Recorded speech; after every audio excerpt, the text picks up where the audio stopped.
And the way Puccini's put the notes together is just incredible. You feel your heartstrings being pulled. You don't even have to know what the language is about, what the text is about. You just feel so moved.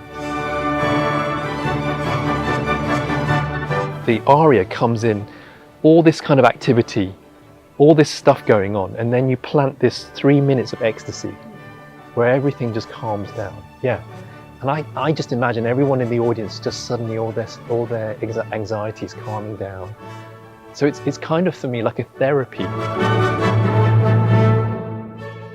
And it was an incredible use of a fantastic aria. I still feel the tingling sensation on the back of my neck when I'm talking to you about it, because I remember hearing it.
Welcome back to SLOchillOut. Today we have conductor Jason Lai on the new series, Opera is All Around You. Do you know that there are many opera arias that are still used in this day and age in different films? Well, in this episode, Yearn for More, we aim to close up the gap between opera and our lifestyle. So Jason, can you share with us a bit more about yourself? Yes, I'm a conductor and I've been based here 10 years and I've been very fortunate to work with SLO a few times, especially in their gala concerts. I've really enjoyed that. And I'm a conductor at the Yongseoto Conservatory, and I used to also be the associate conductor with the Singapore Symphony Orchestra. And I'm very lucky because I have other things that I do in my life. I'm a TV presenter as well as a speaker and also a life coach. So I'm very fulfilled. I have a very broad spread of work and I enjoy everything from it. So Jason, can you tell us what is opera to you? Opera to me is storytelling in the grandest way possible. Actually, it can be very intimate as well because you don't have necessarily huge operas, you can have chamber operas as well. But for me, it's all about the wonderful act of storytelling. And who doesn't like a story? I think even as children, I remember as a child, I used to love people telling me stories. Even if I didn't fully understand the story itself, I still engaged with characters and plot and sudden turns and twists.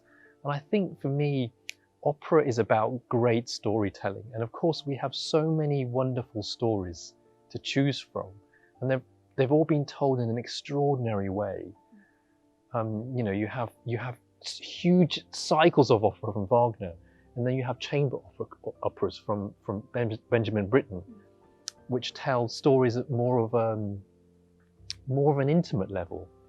But what I like about these stories is that they're almost archetypal. It doesn't matter when the opera was written, it still makes sense for us today because love, revenge, intrigue still means the same thing today. And so I find that wonderful sense of storytelling over the ages.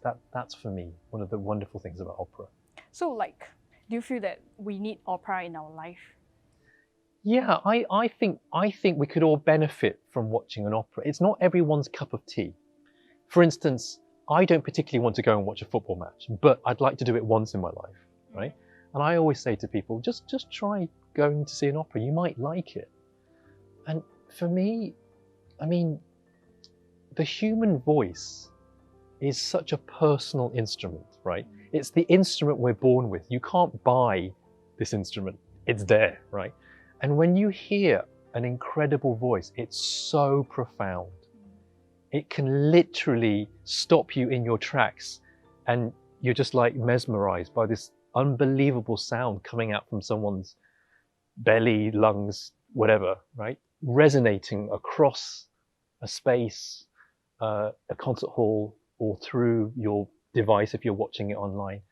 And I think the human voice is really very powerful. Think about the great speakers in history as well. They can utter a few words and hold you. And for me, it's the same with singers. Maria Callas, not everyone loves her voice, but she had a very distinctive voice. And so I think the voice being such a powerful thing is a really attractive thing about opera. So how do you think opera adds value to our life? Yeah, I think it's about, so the great stories, as I was saying, they talk about things that are still happening in our lives. War, destruction, having love that's not returned, and feeling very sad about that. So these are timeless stories. And somehow when you're in the concert hall and watching someone singing, pouring their heart out, for instance, O mio babino caro, right, from Jenny Skiki, it's a girl asking her father for permission to marry someone. And you can just hear her heart melting and her saying, please, Father, I love you dearly, but I also love this other person. And the way Puccini's put the notes together is just incredible. You feel your heartstrings being pulled. You don't even have to know what the language is about, what the text is about. You just feel so moved. And in that opera, it's a brilliant, the aria comes in, all this kind of activity, all this stuff going on, and then you plant this 3 minutes of ecstasy where everything just calms down. Yeah. And I just imagine everyone in the audience just suddenly all their anxieties calming down. So it's kind of for me like a therapy. Okay. So not only conducting it, but watching it for me is like a huge therapy. Watching someone tell her father, you know, I love this person because of this, please let me marry. It's just, and you know, you've probably done it, you've had the same kind of feeling in your life when you've been attracted to someone and they've rejected you and something, and so all that stuff comes up as well. So it's like very relatable to our own life, even though it's like a modern times and like Absolutely. opera is like based. So relatable, so relatable. I mean, some of the tales may be folklores, you know, you don't have winged horses flying through the air, but it's the spirit of what the composer's trying to say. You know, how if you're the warrior, maybe if you bring out the warrior in yourself, you can overcome anything. And that's still is the underlying message behind the opera and like the objective of things. As soon as we stop thinking of opera as things that people, atas people go to or posh people go to, once you get that out of your head, it's actually just a story set to music. And it's incredible because you have this orchestra there, you have these wonderful singers, this stage, this set, lighting. It's like all these films that you've seen on at the cinema come alive in front of you. A fantastic storytelling. So it's like a lot of our new viewers out there, they find that opera is intimidating. So how would you like, you know, discuss this opera? I would say, firstly, give it a go. The fact that if you give it a go, then I think you might. If you don't like it, then it's fair enough. I don't happen to like Yearn, but I've given it a go. But I've tried it, right? I've really tried to try it. I just don't like it. So if you don't like opera, that's fine. But I would give it a go. I'd say come in, try and choose an opera that maybe is a little bit more accessible. And everything I think the SLO does is quite accessible, right? You haven't yet done a Wozzeck. Maybe Wozzeck, Berg's Wozzeck is a little bit more out there. But actually, for some people, this psychological tale may be very attractive. But something like Carmen, like Bohème, like Turandot, I mean, these are very accessible operas and they have great melodies. We all like a good tune, right? And these tunes are actually out there in the normal Exactly, TV. they are. You don't even realize you're hearing a bit from Lakme, you know, or that you're hearing Nessun Dorma, right? It's, oh, I didn't know that was by Puccini. You know, now in this situation, everything is digital and live performances have been compromised. So, you know, I think it makes everybody understand a bit more about the importance of having and attending live performances. So what's your take in this? Like, why live? I think as human beings, just as human beings, we seek connection. It doesn't even have to be about opera. We like being together with each other, face to face, communicating, right? So I think that's the baseline. So when you go and see a concert or an opera live, you're sharing in this kind of, it's like a religious experience. You're a congregation or you're an audience witnessing something unfolding and it's happening right in front of you with real people in real time. You simply can't beat that sense of community, that sense of connection. We all need family, we all need friends, and we all need community in our lives. And when you go to the opera, you're part of the community. You're not an audience, you're part of what's going on. And that is such a thrill. And I'm a conductor and I still go to performances as an audience member and I still feel so involved. I want to know what's happened to this character. Why is this character sad? Why is he picking up a sword and why is he angry about that? I want to know what's going on. And that's about being in touch with what you're feeling at the moment, in the aliveness. So Jason, do you like do a little bit of like a prep work before you watch an opera or like listen to a concert, a symphony or something? Well, I try to go in with an open mind, but if it's an opera, I'd like to kind of know a little bit about the story, but I don't want to know too much. So I want it to enjoy it as it unfolds. So I think a little bit of homework is good. Okay. You know, even doing this interview, you have a little bit of homework is good, right? Yeah, so, more. So Jason, can you tell us like, you know, more about some opera or arias that are used in films or TV shows? Yeah, there have been some classic films that have used opera in such a wonderful way. I think one of the most accessible ones is the Ride of the Valkyries in Apocalypse Now. When everyone hears dum da dum da dum, they automatically think of that movie, or they reference that movie. They probably don't even know the opera it's from, but or the composer. And it's a wonderful use. I mean, it's this fleet. I don't know what you call the collective noun of helicopters, but this fleet of helicopters is flying in Vietnam, and you can see all the happenings in the helicopters, all the soldiers getting prepared to shoot, and they're flying in convoy, and it looks very impressive, and the music is in the background, and suddenly they start firing on people. And at that moment, you're confronted with the brilliance of the music, the triumphant Ride of the Valkyries, and then you're horrified at what they're doing. And so the use of the music is incredible, because you're torn at wow, I love the music, but that's terrible what they're doing. It's a very powerful use of Wagner's powerful music. And I'm sure that's why Francis Ford Coppola chose that, because he knew it would be very impactful. Yeah. Do you remember the 1990 World Cup? Italian, right? I wasn't. You weren't even born. I was very much alive at that point. And I remember during the run-up to the World Cup, I kept hearing this opera aria. I was thinking, what is this? But it sounds incredible. And of course, Italy is going to wheel out its most cultural thing, which is opera, right? And they used Nessun Dorma from Turandot.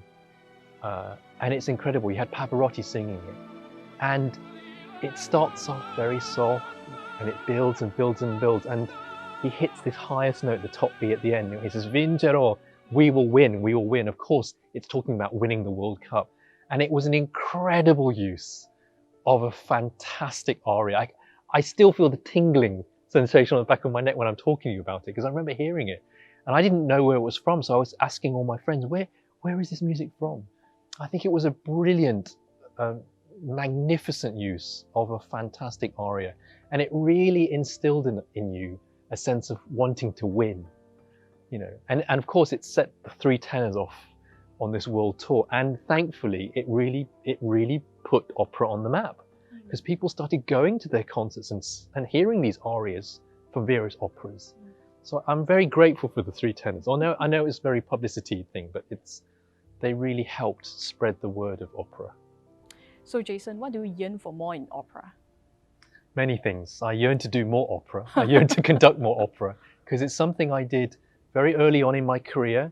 And then there were a few years I didn't do it, and I'm coming back to it. And actually, I yearn to do it because I love the way it's so difficult, but so rewarding when everything goes right. It's amazing that the lighting, the scenery, the orchestra, everything can go wrong in opera. Yeah. And when it goes right, it feels wonderful. Even if things go a little bit wrong, it's still wonderful. So I yearn to do more opera, but to tell more stories. I love doing that. I yearn to get more audiences into the auditorium. Yeah. And I think if we can simply just tell them it's just great storytelling, come and try it out. You may not like it, but see if you can just bring yourself to it to experience what's happening. And just it's absorb yourself in the story. Maybe we as conductors, we as SLO can break down those barriers more by explaining how opera functions, what are arias, what are the difficulties in putting on an opera, and the cost, because it is a very costly thing to do. Yes. We need more donors, we need more funds to put opera on. But it's such a wonderful thing, because as I said, it speaks to our very souls. The stories are ageless, timeless. And so I yearn for more people coming in. I yearn for more people to listen to the tales and to the morals and the ethics that are going on in the opera. I yearn for people to just enjoy the human voice more, because I think it brings us a lot of comfort. You know, I remember back to being a kid, and I hear mother's voice singing to me, or singing in a choir as a child. And you know, singing has been scientifically proven to release endorphins, which makes you feel well. And also listening to really great voices can also help you relax as well. So all those things I yearn for. And I Okay. just want opera to really speak to people and for people to give it a chance for it to speak to them. Thank you, Jason. And to our viewers out there, if you have any questions for Jason, feel free to drop them in the comments below. Thank you once again for joining us in today's episode. And remember, next week, we are still on at the same time. So keep a lookout because we have a familiar guest in SLO. See you. Hi! Today we have with us Zoey from the Adult Chorus, who will be sharing with us some of the things that we do in chorus. Zoey, can you give us a short introduction of yourself? Sure. Hi, I'm Zoey. I have been in SLO Chorus for almost 2 years. And tomorrow will be the second anniversary of me joining this chorus. Wow. Yeah. Yes. What do you do in your full time? Because our adult chorus is on voluntary basis, right? So you have your full-time job. So what do you do? I work for the private school. Oh, okay. Yeah. Teaching? No, I'm not teaching. I'm just an admin. Oh, I see. Okay. Yes. So can you tell us what do you like best about being in our chorus? Okay. Maybe I talk about why I joined. Yeah. How I know this chorus is from one of my ex-colleagues. We worked for one of the private school as well together. And then one time she invited me to come to SLO. So I was so excited because before that day I was thinking I was looking for the chorus that I like for many times already. And before that I did join the other choruses before. And then I still remember the first day that I came to SLO. That was, that time we used to rehearse in the big classroom and with the light a bit dull. That is the first impression for me.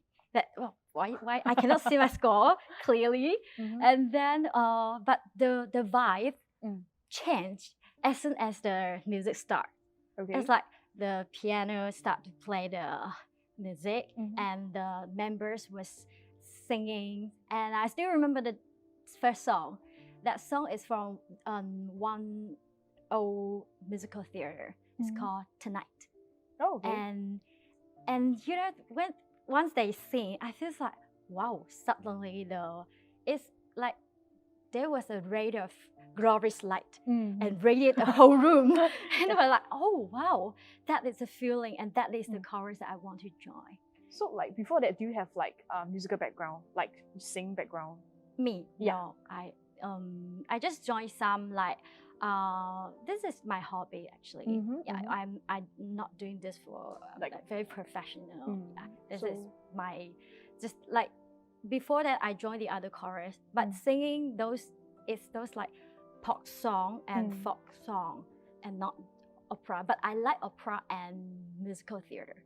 Maybe because when I young and my uncle and my dad like to play this kind of song, but I don't know why the song is the style is a bit different between the pop song. Yeah. Why their voice whoa this kind of. So maybe because of this thing. So after I grow up, so I was looking for this kind of society to join. Yeah, but it's just the music that impacted me. Yeah, and I still remember the song. The lyric of the song is say, tonight, it's all begin tonight. And I saw you and the world went away.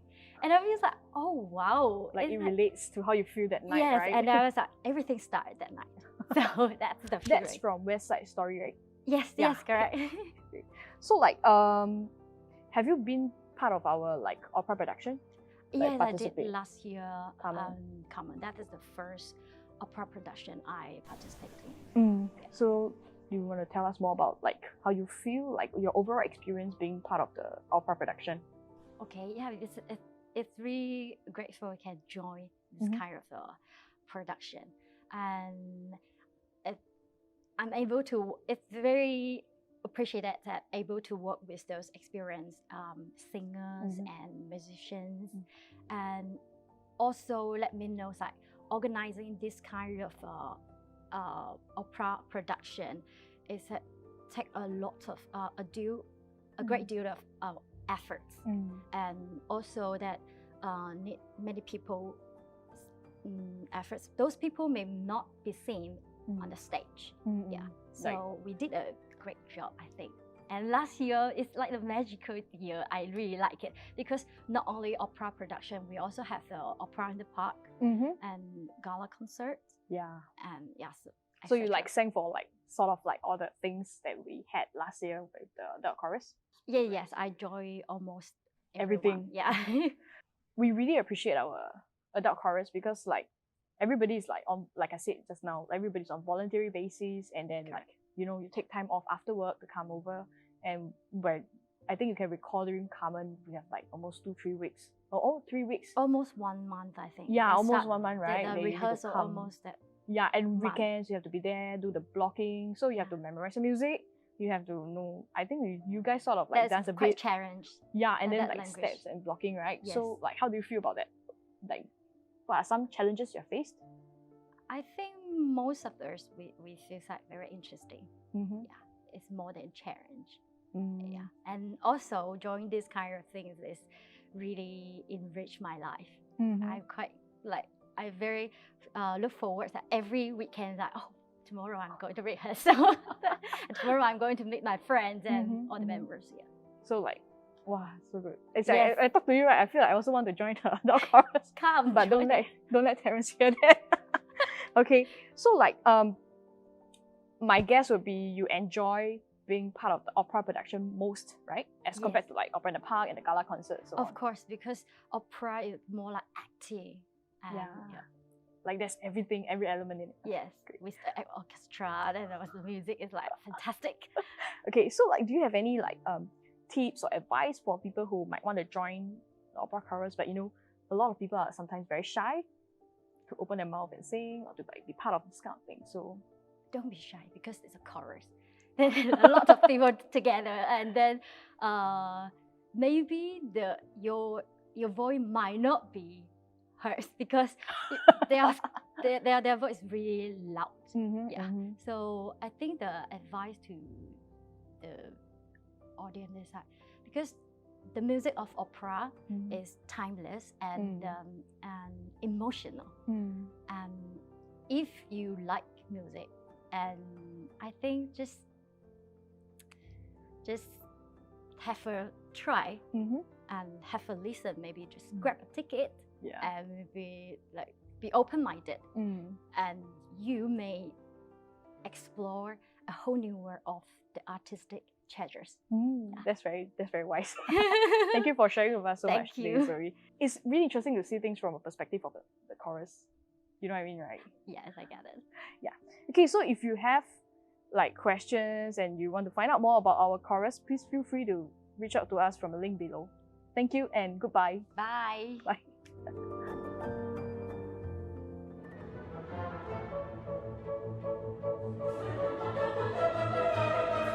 From Rigoletto, the opera, let's say. So there's this famous aria that is done, that's made really popular by Pavarotti, one of the great 3 tenors that we know, right? And he did this aria called La Donna Mobile, right? No, it's La Donna e Mobile. Yes, excuse my Italian. Okay.